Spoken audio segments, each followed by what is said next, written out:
Well, think how often you drive on an interstate highway, I-65, I-69, or I-70. For many of us, it's every single day. Well, now think of how many big trucks you pass or pass you. IT-Mate's Rick Dawson has discovered that many of those truck drivers, under pressure to drive as long as they can, face obstacles compromising the safety of everyone on the road.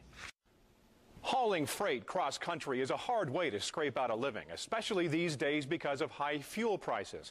We found a lot of truck drivers cutting corners to deliver goods faster, that trucking companies might be looking the other way, and that government regulations might be encouraging a practice putting the safety of all of us at risk.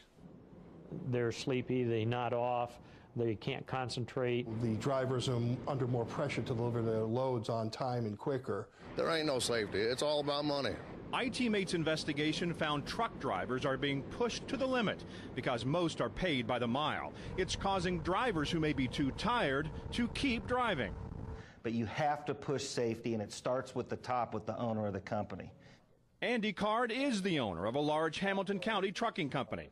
Those paid by the mile, doesn't that give them an incentive to drive as much as they possibly can? Well, it does and it doesn't. I mean, it's the responsibility of the trucking company owners then to go back to the customers and make sure that they're charging the rates they should be charging. The government has not taken active step in safety. They window dress it a lot. Chuck Stratus is a former trucking company executive and driver who now helps victims of trucking accidents. He says a federal law allows for long hauls. Right now, legally, a driver can leave Indianapolis and drive all the way to Savannah, Georgia without stopping, legally. And they can work 14 hours a day legally. And they're paid by the mile, so of course, again, there's an incentive to just keep running. That's why Stratus says many drivers keep 2 logbooks to track their hours. One to show their company, another to show police. Does that happen often? If it happens in my company, you're terminated immediately. That is an absolute no. J.R. Rose was passing through Indiana from Alabama. Yeah, almost everybody fudges the books. I mean, they know that. You know, there's no safety anymore. If you want to make $1, you're going to have to fudge your book.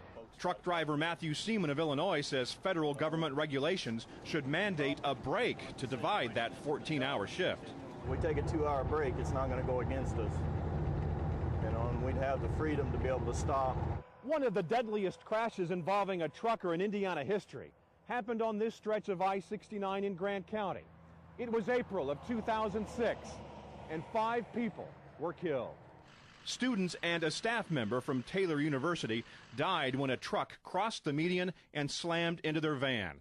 The truck driver, Robert Spencer, is now in prison. Investigators found he had been driving longer than he should have been. We want to be able to look at the driver to see if that driver is still capable of continuing to drive, whether it be fatigue from lack of sleep, fatigue from medication that he's taken. Inspectors working at weigh stations watch for tired truckers, but IT-Mate found as truck traffic continues to increase, the state has slashed the number of inspector positions, down nearly 40% since 1992. Why? ISP says better technology to instantly check company safety records allows fewer people to do the job. Still, face-to-face contact is critical. Major Tom Melville remembers 2 incidents when he ordered 2 different drivers off the road for fatigue. Was doing the inspection report. Both of them were nodding off, one to the point that I had to physically put my hand on his shoulder and shake him to wake him up to ask him the next question. It was very obvious that he was not capable of continuing to drive.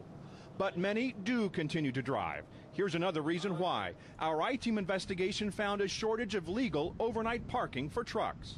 And that is a correct statement. There just is not enough safe places for these trucks to park. And the shopping malls have, cracked down on allowing it. The rest areas are full, and truck stops are full. In Indiana, a state police survey found the shortage is especially bad on I-65 and I-69 north of Indianapolis. Newer rest areas built along I-70 were designed to hold more trucks, but Shopper 8 shows you that they're jam-packed. Truck drivers aren't supposed to park along interstate ramps, but many do anyway. I think that's what's 90% of these wrecks out here at night is because nowhere for nobody to go. Being paid by the mile is a very, very large incentive to keep driving. So I think till they change that fact in and of itself, drivers will falsify logbooks, companies will cover it up. If you'd like to see this checklist that state police use to determine a fatigued driver, we have it on wishtv.com.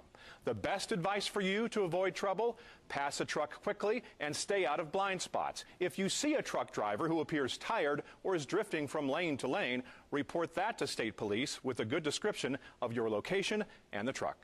Rick Dawson, 24-Hour News 8.